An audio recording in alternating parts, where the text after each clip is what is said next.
You ever do a favor for someone, thinking it's just going to be this small, simple thing, and then one day you realize they've quietly decided it's now your obligation? Yeah, that's where I am right now. Except the favor is driving someone to work every single morning, and apparently saying no makes me the worst friend ever. I'm 28, live in a mid-sized city, and work about 15 minutes from where I live. My friend Marissa, we've been friends for almost 10 years, lives in the same apartment complex as me. She works at a downtown office, which just happens to be on the way to my own workplace. We've always been good friends. We're not tell each other every secret kind of friends, but we hang out a couple times a month, go to the same trivia night, and we've had a lot of laughs over the years. She's always been a bit dramatic, but I never really thought of her as selfish until this year. It all started in April when her old Toyota completely died. I mean, the engine went. Mechanic told her it wasn't worth fixing. She was devastated because she's never been great with money, and a new car just wasn't in her budget. I felt bad for her. I'd just been chatting with her in the parking lot when she was near tears about how she'd have to start taking the bus, and how that would add over an hour to her commute each way. Without thinking too hard, I said, "Hey, I can give you a ride in the mornings for a while, at least until you figure something out." She lit up instantly. She hugged me, thanked me like I'd just saved her life, and promised it would only be for a week or two, tops. I honestly didn't mind. I left for work around the same time she needed to leave, and she only worked a couple blocks off my usual route. For the first couple of weeks, it was fine. We'd chat about random stuff, sometimes stop for coffee. She'd toss me a couple bucks for gas here and there, which I didn't even ask for. I figured she'd either get her car situation sorted out or start taking the bus when the weather got better. But weeks turned into months.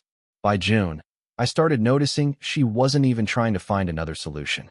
No car shopping. No talk about carpooling with coworkers. She'd casually mention, "Well, when you pick me up tomorrow," as if it was just our thing now. And I don't know how to explain this without sounding petty, but it started to feel like she was getting too comfortable. She'd make me wait while she finished her coffee. She'd be running late and expect me to just sit in my car until she was ready. If I suggested leaving earlier or later because of my own schedule, she'd groan like I was inconveniencing her. The first real crack in my patience came one Monday morning in July. I had a big presentation at work, and I told her the night before that I needed to leave 10 minutes earlier than usual. She said, "Okay, sure." The next morning, I texted her that I was outside at 7:10. No response. I called. Nothing. Finally, at 7:20, she came running out, hair still wet, coffee in hand, and instead of apologizing, she laughed. "Sorry, I overslept. But it's fine. You'll still make it." I was fuming the whole drive. That was the moment I realized this wasn't just a casual favor anymore. I'd basically become her unpaid Uber driver. By August, I decided I had to say something. But the thing is, I'm not great at confrontation. I kept telling myself I'd bring it up casually. "Hey, I can't keep driving you every day." But every time I tried, she'd be chatting about something else, and I'd chicken out. Then last week happened. We just pulled into her work's parking lot when she mentioned, totally offhand, "Oh, I might need you to start picking me up after work too." My coworker who sometimes gave me rides in the evenings just quit. She said it like she was telling me the weather. I think my brain short-circuited. I didn't even respond right away. Just sat there gripping the wheel, staring straight ahead. Because that's when it hit me. In her mind, I wasn't just helping out anymore. I was her full-time transportation. And if I didn't draw a line right now, this would never end. So I took a deep breath and said, "Marissa, we need to talk about this ride thing." Her face changed instantly, like she knew where I was going. I didn't plan a speech. I didn't practice lines in the mirror. I just blurted it out because the words were chewing at my tongue, and if I didn't say them right then, I knew they'd rot there and turn me into that resentful, fake-smiling friend I don't want to be. "Marissa, we need to talk about this ride thing." She froze with her hand on the door handle. The car was still humming, AC on low, a little patch of sunlight sliding up the dash like a slow clock. Her eyes did this quick calculation thing, like she was trying to figure out whether this was about money or timing or something she could fix with a joke. Then she landed on a half-smile. "Okay, what about it?" I swallowed. My stomach did that elevator drop. "I can't keep driving you every morning. It started as me helping while you figured things out, but it's August now. I'm not trying to be mean. It's a lot." She didn't say anything for a second. Then she let her hand fall from the handle, and she turned back to face me fully, one knee folded onto the seat. A lot? She repeated, like the word itself was the insult. We literally live next door. You pass my office on your way anyway. It's not just the route, I said. It's the waiting. The being 10 minutes earlier one day, 15 later the next. The feeling like I have to plan my mornings around whether you've had coffee yet. And now you're asking me to do evenings too. She rolled her eyes like I was overreacting. I didn't ask. I mentioned it. Because, hello, coworker quit. I thought maybe you'd offer since you're already doing more than I signed up for. I cut in, voice wobbling a bit. I care about you, I do. But I'm not your ride service. The AC suddenly sounded loud. She stared at the windshield, her jaw tensing the way it does when she's trying not to cry or when she's gearing up for an argument. I couldn't tell which one was coming. So you're what? Dropping me off now, and then I'm on my own? She asked, voice flat. I can finish this week, I said, and I felt the compromise spill out because I hate feeling like the bad guy. But after Friday, I need my mornings back. You can do the bus for a while, or maybe you can coordinate with your team, or the bus adds an hour each way, she snapped, the last two words hitting like the car door slamming even though the door was still closed. You know that. You literally offered because of that. And now what changed? Your presentation? One bad morning where I was late. It's not one morning. It's the pattern. I tried to keep my voice soft, but it cracked. I thought this was temporary. It's not feeling temporary. Her eyes got shiny, and for a second I thought she'd cry, and we'd have a messy hug and then a plan. Instead, she did the thing where she takes a deep breath and smiles. Except the smile is a razor. Okay, she said. Okay. I hear you. It's a lot. You need your mornings. Got it. She reached for the door handle again. Thanks for the ride today then.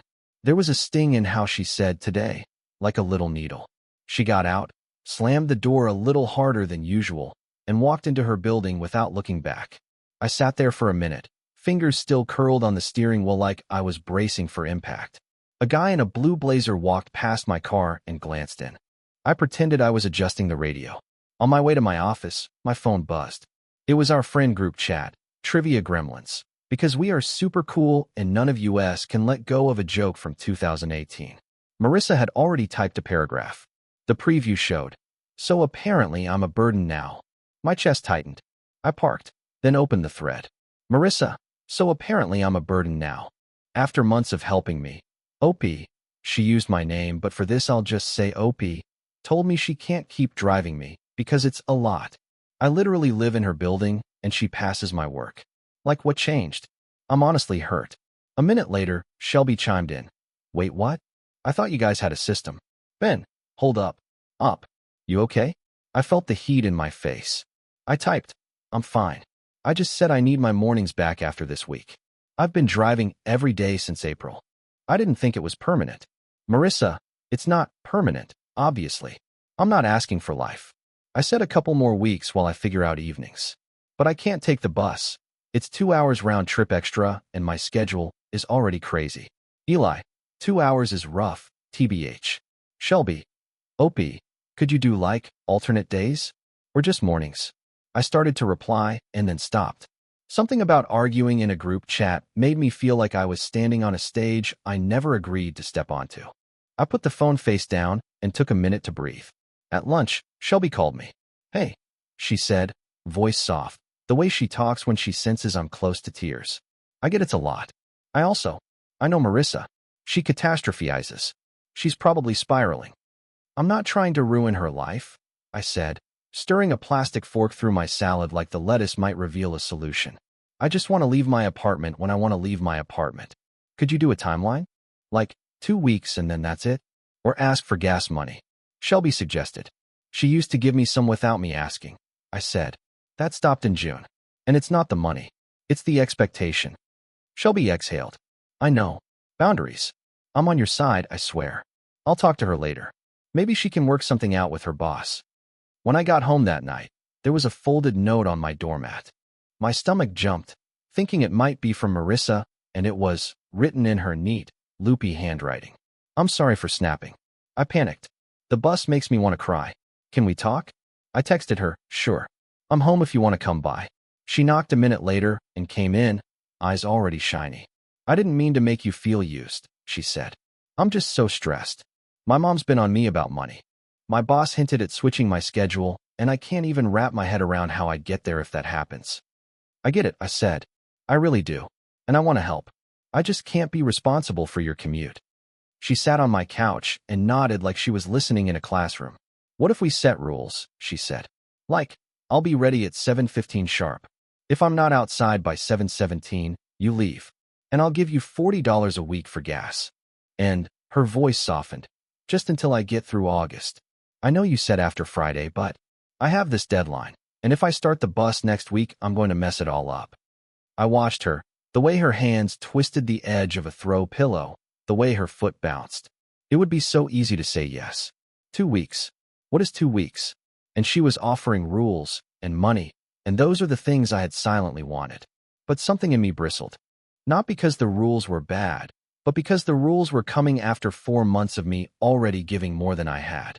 And because I could feel in my bones that through August would become through September, and then the air would get colder and mornings darker, and I'd still be circling the block while she texted coming, with 3 exclamation points and 5 minutes of silence behind it.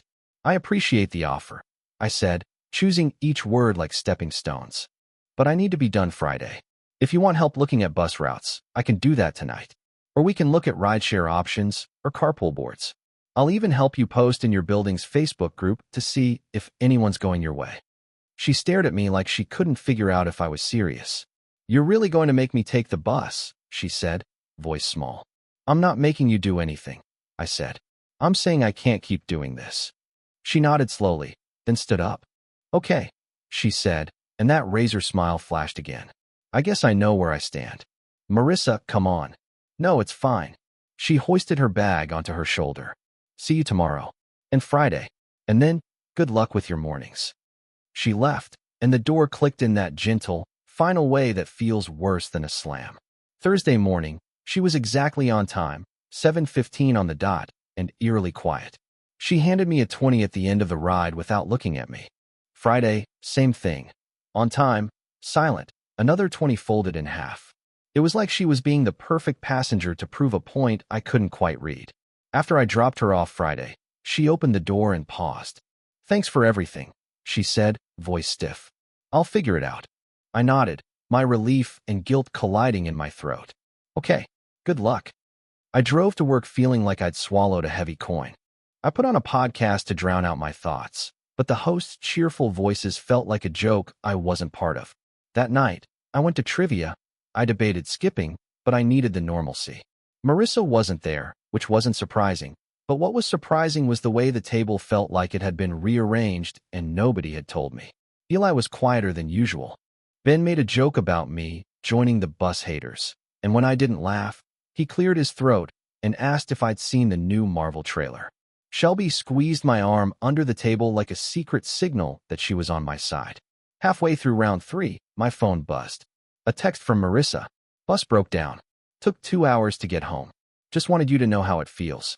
Have fun at trivia. I stared at the screen. The words weren't angry, but they sat there like a little brick anyway. When I got home, there was another note on my doormat. Not loopy handwriting this time. Printed. All caps. You're lucky you can choose comfort over friendship. I looked down the hall, the quiet fluorescent glow making everything look like an empty stage. An apartment door clicked somewhere. My heart did a weird small sprint. The next morning, Saturday, I slept in. I made pancakes. I tried very hard not to think about Monday. Sunday night at 10:43 p.m. my phone rang. Marissa. I stared at it, let it go to voicemail, then listened. Hey. Her voice came through, thin and flat. I just wanted to say I'm going to try the bus in the morning. It's fine. Don't worry about me. I guess I just realized I can't count on certain people the way I thought I could. There was a pause long enough that I almost thought she'd hung up. Then she added, and I told the others what happened. They think it's interesting. Click. Monday morning at 7:08 a.m. There was a knock on my door. Not a text. Not a call. A knock. 3 taps. Polite but insistent, like a drumbeat trying to be friendly. I stood there with my keys in my hand, staring at the door like it might open on its own. When I finally pulled it open, Marissa was standing there with her bag, eyes huge and shiny, mascara already in place like a shield. I missed the bus, she said. Can you please drive me? Just today? And that was the moment I realized this wasn't just about rides. It was about whether I was going to cave at the first sign of discomfort and teach her that boundaries are negotiable if you show up at the door and look sad. I tightened my grip on my keys. I opened my mouth. And then behind her, I noticed movement. Shelby, slipping out of the stairwell, pretending to check her phone, watching us with her eyebrows drawn together like she was hoping to witness a miracle or a fight. Please, Marissa whispered. Don't make me late. I swallowed, the key teeth digging into my palm. Marissa, I said. That's when my phone buzzed in my pocket and I glanced down. It was a calendar alert I'd forgotten to turn off, big and obnoxious on the lock screen. 8:30 a.m. New hire orientation. Don't be late. If I got trapped in traffic, if she wasn't ready, if anything, I'd walk into a room full of new faces with my boss waiting and my stomach in knots. I looked back up at her. She looked very small in the hallway. Please, she said again lower. I took a breath. I'm not driving you, I said. She blinked. The word landed between us like glass. Shelby stopped pretending to text. Marissa's mouth opened, then shut, then pressed into a line. Okay, she said, voice shaking. Okay, that's who you are. She turned and walked away, heels clicking. I shut my door and leaned my forehead against it. I felt like a villain in a movie, except there was no dramatic score, just the soft hiss of the building's vents and my own heartbeat in my ears. At 7:32 a.m., as I was pulling out of the lot, I saw her at the bus stop on the corner, arms wrapped around herself, hair catching the morning light. For a second, I thought about pulling over and saying, "Get in, just this once," and then I kept driving because I knew what just this once becomes. I got to work on time. Orientation went fine. I told myself I'd done the right thing for me. That night, there was a message in the group chat from Eli. Anyone else think this is getting weird? Ben, it's a car ride, man. Shelby, it's a boundary. Also a car ride. Two things can be true. Marissa didn't say anything in the chat. Instead, she texted me directly. You made your point. I hope you feel good about it. Before I could respond, another text came in. From an unknown number. No signature, just words. If you won't help her, don't be surprised when people stop helping you. I stared at it, the hairs on my arms prickling. Was it someone from our group? Her coworker? A wrong number? I typed back, "Who is this?" and got no reply. I put my phone down, picked it up, put it down again. And then, because of course this week was going to keep being this week, I went down to my car the next morning and found a sticky note under my wiper. Not a threat, not a smiley face, just a little square of paper with 3 words in familiar neat loops. Don't forget me. I looked around the lot. No one there. No one at the windows. Just that quiet morning hum and my own breath fogging a little in the cool air. I peeled the note off with hands that didn't feel like mine and sat in the driver's seat very still for a long minute, the car key heavy in my hand, trying to decide if this was the beginning of the end or the end of the beginning. And then my phone buzzed again with a message that made my stomach drop. A screenshot from Ben of another chat, one I didn't know existed, with Marissa's name at the top and a new title underneath. Ride or die, figuring out a plan. What plan? The message preview said, if she won't help me, I'll make alternative arrangements. Everyone has choices. I stared at those words, and my brain jumped to every worst-case scenario. Was I being paranoid? Maybe. But as I pulled out of the lot, it felt like the whole week was accelerating towards something I couldn't see yet. And the next day, it did. It's funny. Not haha funny. More like the way your stomach drops on a roller coaster. How quickly a friend group can split into little islands when there's a conflict that touches everyone's low-grade anxieties. Ben hates conflict, so he turns it into jokes. Eli hates being the bad guy, so he tries to be neutral to the point of being invisible. Shelby collects everyone's hurt like she's running a lost and found for feelings. And me?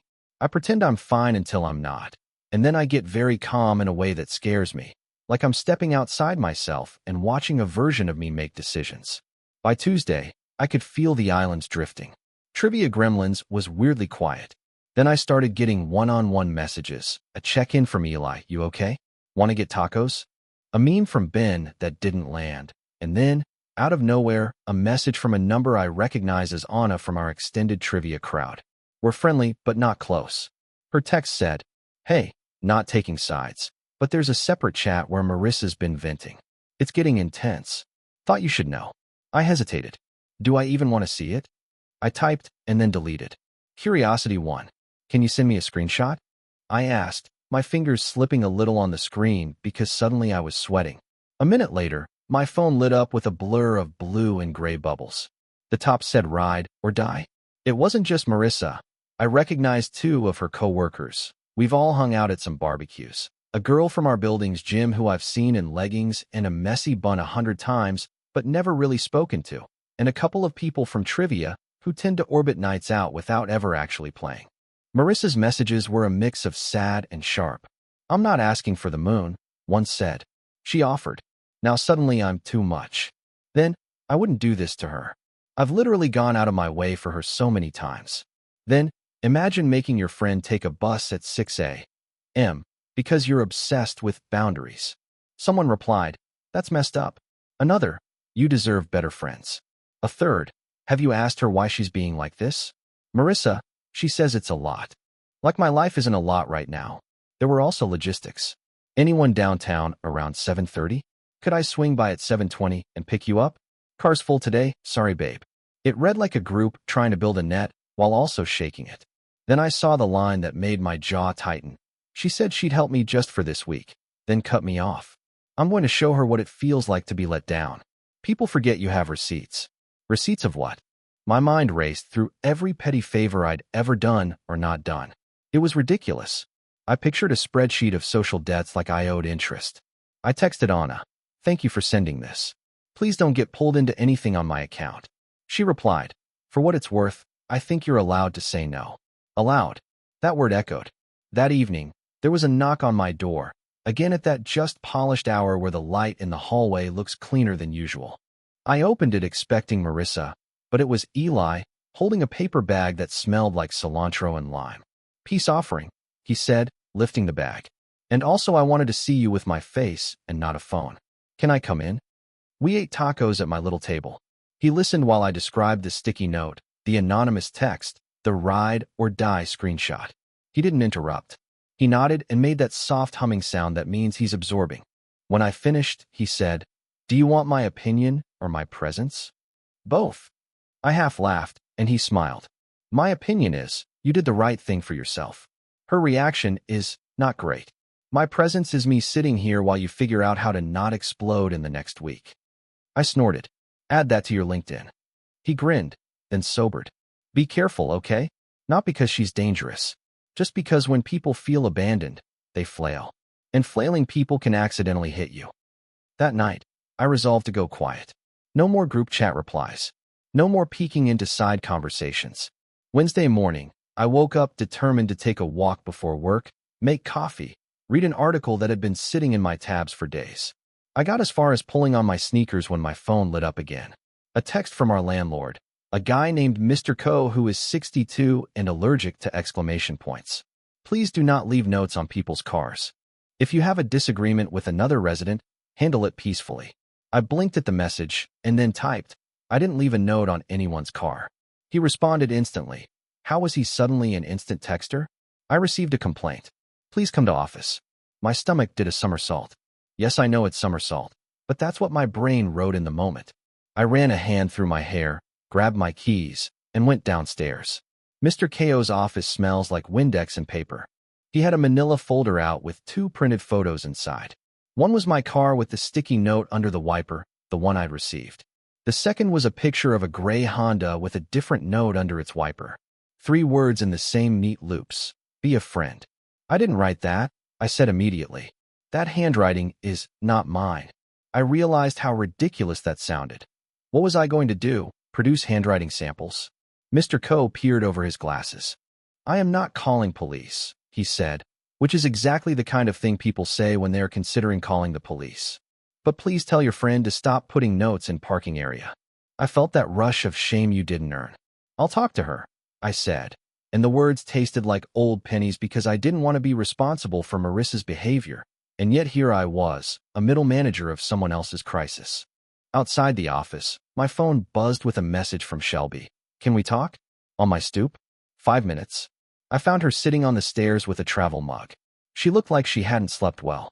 I told her to knock it off with the notes, she said without preface. She says she only left one. She promised. She left one on someone else's car too, I said. Mr. Ko showed me a photo. Shelby winced. I don't know what she thinks she's doing. She's digging. I told Shelby about the anonymous text, the ride or die plan. Shelby blew out a breath. Okay then, I need to show you something too. She pulled out her phone and scrolled. She added me to that chat for 10 minutes last night because she wanted me to defend her, and I refused, so she removed me. But I screenshotted one thing. She handed me her phone. The message was from someone I didn't recognize, a coworker maybe, saying, if Opie won't compromise, make her feel what you feel. Knock on her door at 6. Get her to understand the panic. Marissa had replied with a single word, tempting. My mouth went dry. Shelby put a hand on my knee. I told her that was a bad idea. I told her if she knocked on your door again, I'd be furious. She promised she wouldn't. Okay, I said, my voice paper thin. Thank you. We sat in silence for a minute.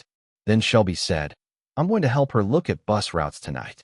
I'm telling you so you don't feel like we're doing sneaky stuff. I just want this to cool down. Please do, I said.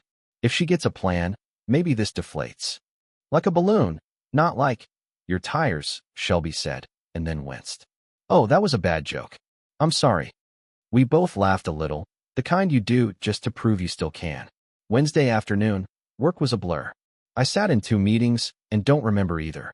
When I got back to my desk, my phone was face down and buzzing like it had something to say about friendship ethics. I flipped it over. For missed calls from a number I didn't know. A voicemail transcription that read like an auto-generated ransom note, but was actually just a voice too fast for the software. I listened. It was Marissa's mom. Hi. This is, well, I'm Marissa's mother, and I'm calling because I'd like to understand why you have decided to make my daughter's life harder. You are her friend. She has driven you to the airport before. She has picked up packages for you. Friends are supposed to be there for each other. I would appreciate a call back. I sat there with the phone to my ear long after the voicemail ended. Then I put my head down on my desk and let out a noise I didn't know I was capable of, somewhere between a laugh and a sob. I did not call her back. That evening, I went for a walk with Eli around the lake near our building because I needed to move my body or I was going to vibrate apart. Ducks bobbed on the water like they had no idea about human social politics. The path smelled like wet leaves. I told him about the mom voicemail. He said, that's a lot, which has become the phrase of this whole saga. We were rounding the bend by the willow trees when my phone buzzed again. A text from Ben with a photo. My car, in the lot, with a piece of paper tucked under the wiper. Again, I felt my stomach tilt. We were a 5-minute walk away. We jogged back, my heart beating too high for such a short run. When we got to my car, the note was there, fluttering. I pulled it off. This one wasn't in loops. It was block letters, sloppy, rushed. If you won't help her, you shouldn't have a car either. Okay, Ben said, looking around. That's not okay. No broken windows. No slashed tires. Just a note. But the message wedged under my skin like a splinter. I took a photo, then texted Mr. Ko. He responded, please call me in morning. We have cameras. Cameras. I exhaled. I hadn't seen them because they're tucked under the eaves, old and beige and camouflaged. Maybe we'd see who left it. Maybe it was a random angry person. Maybe it was someone from the ride or die chat. Maybe it was no one. Maybe I was inflating everything. At 10:55 p.m., I got a message in Trivia Gremlins from Marissa, finally breaking her silence. Can everyone stop sending Opie every little thing I say? It's unhelpful. I'm trying to figure this out. Shelby responded immediately. We all want this to de-escalate. Notes on cars are not it. Ben, big agree. Marissa, it wasn't me. I left one note. That was days ago. Eli, then tell your people to knock it off. There was a long pause where the typing bubble came and went. Then Marissa replied, I can't control other people. I'm not the boss of anyone. I'm just the person who apparently deserves to be stranded because my friend changed her mind. I didn't answer. I turned my phone over, stared at the ceiling, listened to the late-night hum of someone's TV through the wall, and tried to think about anything else. Counting backwards from 100. The names of all the streets between our building and downtown. The top 10 plants in my neighbor's window boxes. It didn't work. I set an alarm for early because Mr. Ko had said morning, and I wanted answers before I left for work. At 6:03 a.m. I was in his office with wet hair and a coffee I barely tasted, watching grainy footage on an old monitor. We fast-forwarded to 8:12 p.m., and there it was, a figure in a hoodie, quick stride, head down. They walked straight to my car, tucked the note, and left. The camera angle didn't catch the face, just the profile and the way they barely lifted their feet when they walked, like their shoes were too heavy or they were used to sneaking. "Do you recognize this person?" Mr. Coe asked. I stared. My stomach sank. The gait. The little inward turn of the left foot. I'd seen it 100 times at trivia nights, at the grocery store, on the sidewalk. It was Ben. I felt all the air in the office compress. Before I could form a sentence, my phone vibrated. A new message from Ben, arriving at that exact second, like life had a twisted sense of timing. "Can you talk?" I did something dumb. The thing about seeing someone you know on grainy security footage is your brain throws up a fog screen first. Maybe it's not them. Maybe lots of people walk with one foot slightly turned in, shoulders a little forward like they're apologizing to the air. Maybe you're inventing patterns because everything feels like a pattern right now. Then my phone buzzed in my pocket with a vibration that felt like a name. "Ben, can you talk?" I did something dumb. I just held the phone and stared at the paused frame on Mr. Ko's monitor, the hooded figure at my windshield, the quick tuck of a note, and said, "Yeah, I can talk." Ben met me in the parking lot 5 minutes later, like he had been waiting for this exact message. He wore a faded baseball cap and that sheepish smile he uses when he knows he messed up, but hopes he's still likable. I left the note. He blurted before I could say anything. "Last night. The blocky one, not the loopy one." I swear I didn't do the loopy one. "Why?" I asked. The word felt heavy and small at the same time. He blew out a breath and looked around like the cars might be eavesdropping. I don't know what I thought. That you'd feel how tense this is getting and call her. That you'd blink first. It was supposed to be a nudge. A dumb, anonymous nudge. Not a threat. "It was a threat," I said, hearing my voice go steadier than I felt. "Even if you didn't mean it. You shouldn't have a car either? You understand how that reads, right?" He winced. "I wrote it fast. I didn't think. I'm sorry. Truly. I'll tell Mr. Coe it was me." "You're going to," I said. I saw his throat bob when he swallowed. "And the anonymous text? Was that you?" "No," he said quickly. "No, I swear. I don't even know what number that might be. I didn't tell Marissa I was doing this either. She'd actually be mad. She wants to look good through this." I believed him, which made me feel worse somehow, because it meant there were more hands in this than just hers. "Then why do it at all, Ben?" He stared at the pavement. "I'm not good at conflict. You know that. I just want the group to go back to normal. Every time I open my phone, it's another message. I thought if you two just reset, we could all stop choosing sides." "You tried to scare me into giving her what she wants," I said, not unkindly, just naming it. "That's not a reset." He nodded like a student taking a hard note. "I'm sorry," he said again. "I'll fix the part one can fix." He did go upstairs with me and tell Mr. Coe, who was stern but visibly relieved to have a person, not a shadow, in front of him. There was a written warning for Ben about harassing notes, a sentence that felt surreal as it printed on office letterhead. Mr. Coe looked at me over his glasses and said, "Please inform your friends this is not high school." Then he added, with the smallest tilt of humor, "I am too old for this." I walked out of the office with my apology bouquet. Ben had shoved a gas station donut and a bottle of orange juice into my hands because he couldn't sit with his hands empty, and a thud in my chest. I texted Shelby everything because she's our human archive. She responded, "Thank you for getting him to own it. I'm proud of you. Also, please hydrate." By late afternoon, word had spread in the weird capillary system of our friend group. Eli texted a simple thank you to Ben in Gremlins. No emojis, which is Eli for, "I'm disappointed but not labeling you a monster." Marissa sent exactly one message. "So you all leave anonymous notes now?" Real brave. Ben replied in the chat, which is rare for him. "It was me. I told Mr. Coe. It was wrong. I'm sorry, Opie." The 3 little typing dots flashed under Marissa's name, then disappeared, then flashed again. Finally she sent, "I didn't ask him to do that. I do not approve of threats. Can we please just be grown-ups and solve the original problem?" Solve the original problem. Like it was a math equation and not my mornings for 4 months. Shelby texted me privately. "I think we should all talk. In person. No ambush." I'll mediate. Tonight, 7 my place? I stared at the message and felt my body say yes before my brain could list reasons to run. Okay, I typed. I'll come.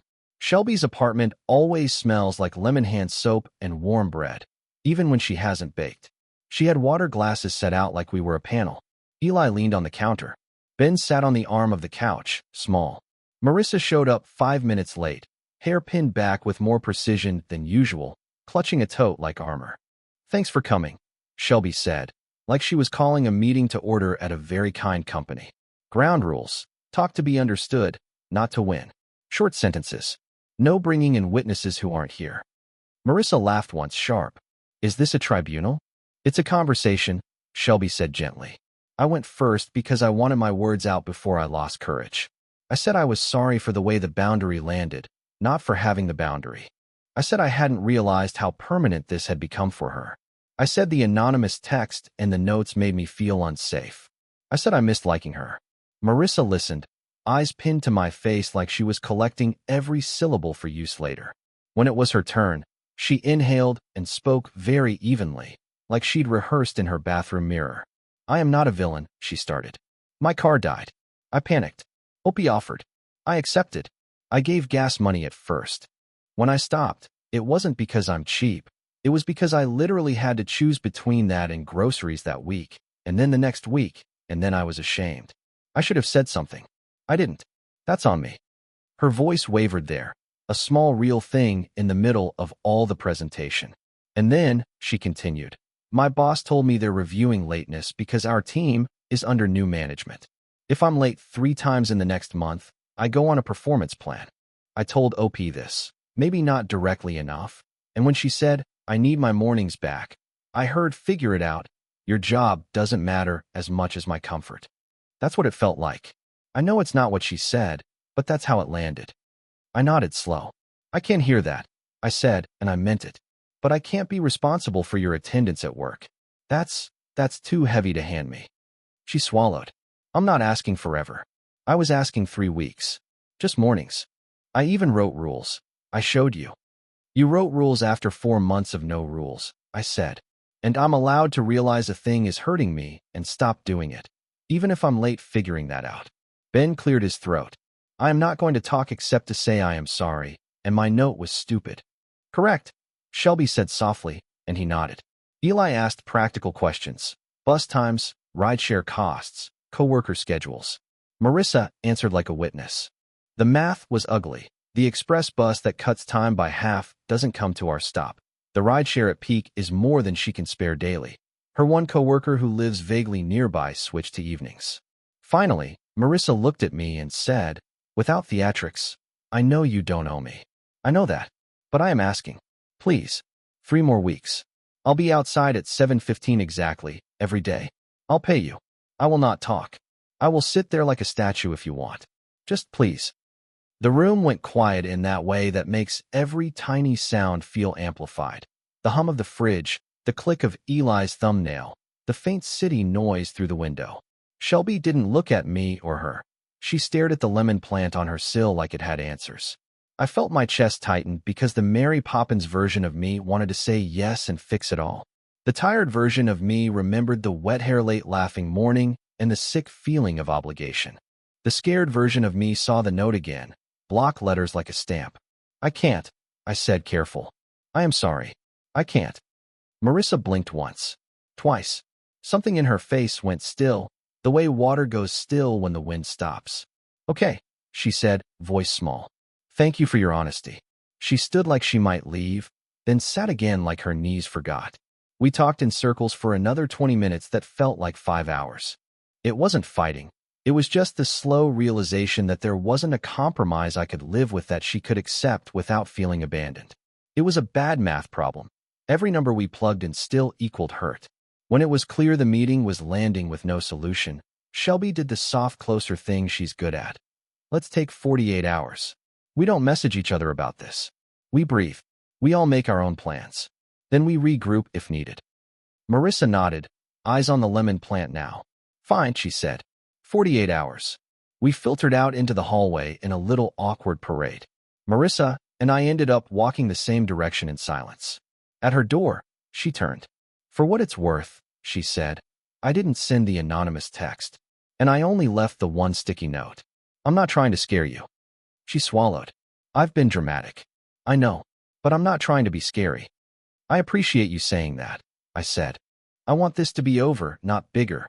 Same, she said, and then added, so quiet I almost missed it. I thought if anyone knew me well enough to bend, it was you. I went inside and leaned against my door and tried very hard not to cry. Not because I hate crying. I don't. But because crying felt like saying yes again in a language I had just taught myself to stop speaking. I made tea. I put my phone on Do Not Disturb. I read 3 pages of a book and realized I had no idea what any sentence said. I fell asleep on my couch in a sideways C shape. At 6:09 a.m., a sound lifted me straight into upright, a soft, steady scraping, like cardboard on glass. My heart sprinted. I went to the window and parted the curtain an inch. Down in the lot, the morning was the pale blue of early chores.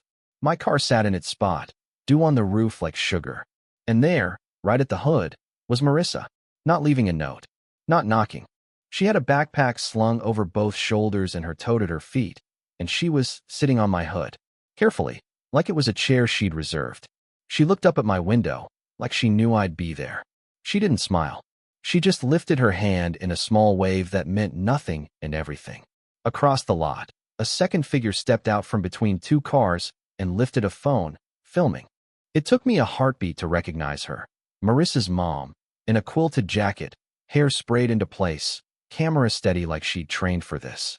I stared at them, unable to move, the kettle still faintly ticking on the stove behind me. Somewhere, a door down the hall opened. Footsteps. Voices. Shelby's, low and urgent. Marissa, get off her car. This is not the way. Marissa didn't move. She tilted her head back just enough to look at my window again. And then a third voice I didn't expect at all floated up from the lot, calm and managerial, like a meeting invite with teeth. Good morning.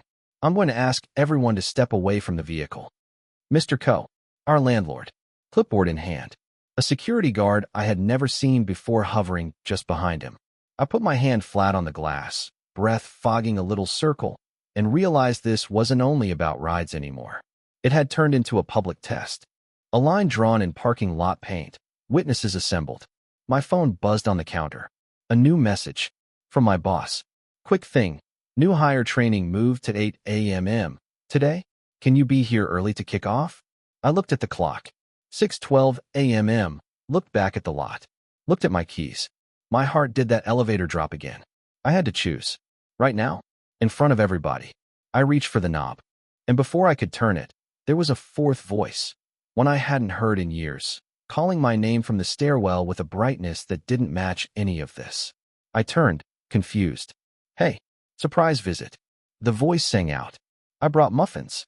My older sister, Caro, stepping into the hallway with a bakery box and a smile, completely unaware that our apartment courtyard had become a stage. Shelby's eyes shot up to my window. Marissa's mom lifted her phone higher. Mr. Coe tapped his clipboard. Caro's grin faltered as she took in the tableau. Did I walk into something? My hand hovered over the deadbolt. Do I open the door and walk into that mess, with my sister and a camera and a clock ticking? Do I call the non-emergency line and escalate this from messy to official? Do I give Marissa one more ride just to end the scene and teach myself the worst lesson? I felt all 3 choices burning, and I knew whichever I picked, something would change for good. I turned the lock. The hallway air shifted. When I stepped outside, the air felt heavier than it should have at 6:15 a.m. Caro was still holding the bakery box, eyes darting between me, Marissa on my hood, her mom with the phone, and Mr. Coe with his clipboard. Morning, I said, trying to sound neutral. You need to get off my car. Marissa didn't move. Just take me. One last time. Mr.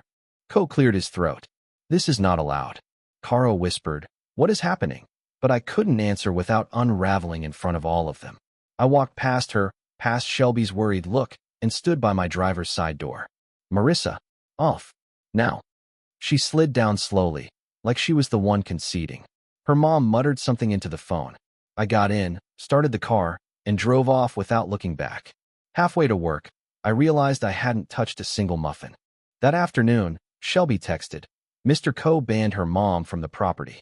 Apparently, after I left, her mom tried to argue she was documenting unfair treatment. Mr. Ko called it harassment and escorted them both inside to have a conversation. Marissa hasn't messaged me since, but the group chat is buzzing with vague statements. Ben dropping, wild morning. Eli sending an eye emoji. Shelby saying resolved. It's not resolved. Not for me. Every time I walk through the lot now, I glance at my car like I'm checking for notes, dents, witnesses, and I can't shake the image of Marissa's wave from my hood. Like she wasn't asking anymore, just telling me I'd remember her. 2 days later, I saw her at the grocery store. She was in the produce section, head bent over a bag of grapes like she was inspecting each one for defects. I thought I could sneak by, but she looked up right as I reached for a cart. "Hi," she said, voice flat but polite. The kind of tone you use with a coworker you barely know. "Hey," I replied. A long pause. Then, "You really won't talk to me outside of Shelby's supervision?" "It's not about supervision," I said. "It's about space." Her lips pressed into a thin line. "Space. Right." She dropped the grapes in her cart. "Well, thanks for the space. It's working wonders." I didn't follow her. I made it through the rest of my shopping on autopilot, every aisle feeling longer than it should. When I got home, there was a folded grocery receipt under my door. On the back, in her handwriting, "Don't worry, I'm figuring it out." The words should have been a relief. They weren't. Shelby called that night. "She's taking the bus," she said. "Hasn't been late once this week." "That's good," I said, but my chest didn't loosen. "Also," Shelby added, "she's been quieter in the ride or die chat. I think she's tired." We both knew tired could mean anything. Before bed, I scrolled back through our old messages, memes, coffee runs, dumb inside jokes. It felt like reading letters from a version of someone I'd never see again. I set my phone down. Then it buzzed. "Unknown number. You made your point. But remember, people talk." I blocked it without replying. Still, lying in the dark, the words looped in my head, turning from a warning into a prediction. By Friday, the building felt different. Not quieter, just watchful. Passing neighbors in the hall, I caught half smiles, the kind that say I know something about you, but I'm not saying what. In the lot, Marissa's car spot sat empty, her old number still painted in faded white. The space looked weirdly lonely, like even asphalt can hold a ghost. That evening, I ran into Eli on the stairs. He leaned on the railing and said, "You know she's been fine on the bus, right? She's telling people she's proving a point." "What point?" I asked, even though I already knew. "That you didn't need to make it such a big deal. That she's managing without you, so," he shrugged. "It's petty, but harmless." Harmless. I thought about the notes, the anonymous text, the parking lot scene with her mom filming. "Yeah," I said, "real harmless." Inside my apartment, I made tea and tried to read, but my mind kept circling back to that morning on the hood. The way she'd waved. Not a friendly wave, not a goodbye, something in between. I was half asleep when my phone pinged. A photo from Shelby, Marissa at trivia, laughing with a different group at a different table. The caption, "Guess she found a new team." The pit in my stomach wasn't jealousy. It was relief, twisted, guilty relief that maybe she'd shift her focus away from me. But under that was something colder. The knowledge that she could easily take this story wherever she wanted, to people who didn't know the context. I set the phone face down. Told myself it didn't matter. Told myself I was free. But the truth was, every time I walked to my car now, I expected to see something waiting for me. A note, a photo, a reminder. And I wasn't sure if that expectation would ever really go away. It's been 3 weeks. The rides are over. The parking lot feels different now. Not hostile, just emptier, like the tension has been vacuum sealed and tucked away somewhere we both know but won't name. The group is still functioning, technically. We meet at trivia, but the vibes changed. People arrive in pairs instead of all at once. Jokes land a little flatter. There's a politeness in the air that wasn't there before. The kind you get at a dinner party where 2 people have broken up and everyone else is trying not to take sides. Ben has been making these exaggerated gestures of goodwill, inviting me to game nights, offering to help with groceries, things he never did before, probably trying to balance the scales. Eli checks in more than he used to, but he keeps our conversations short, like he's afraid if we talk too long, the subject will drift to her. Shelby, she's still the glue. But there's a quiet exhaustion under her voice now, like she's been holding too many fragile things at once and knows some of them will still break. Marissa hasn't spoken to me directly since the grocery store. When we pass each other in the hall, there's a nod, maybe a hey, but that's it. I hear through Shelby she's been on the bus every day. I hear she's saving for a used car. I hear she's doing fine. Though I've learned that in our group, fine can mean anything from I'm thriving to I'm holding it together with duct tape. I wish I could say I feel vindicated, but mostly I feel sad. Not regret. I still know I needed to draw that line.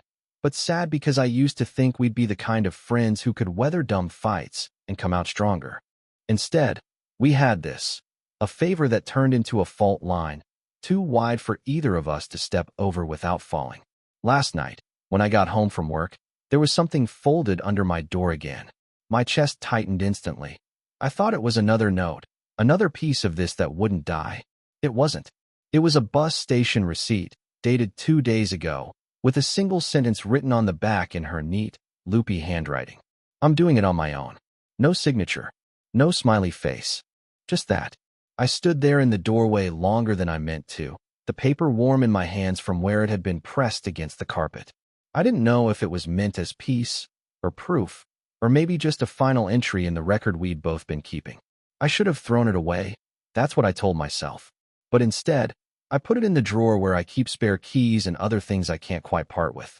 Because maybe, just maybe, that's the closest we'll ever get to closure. And for now, that has to be enough.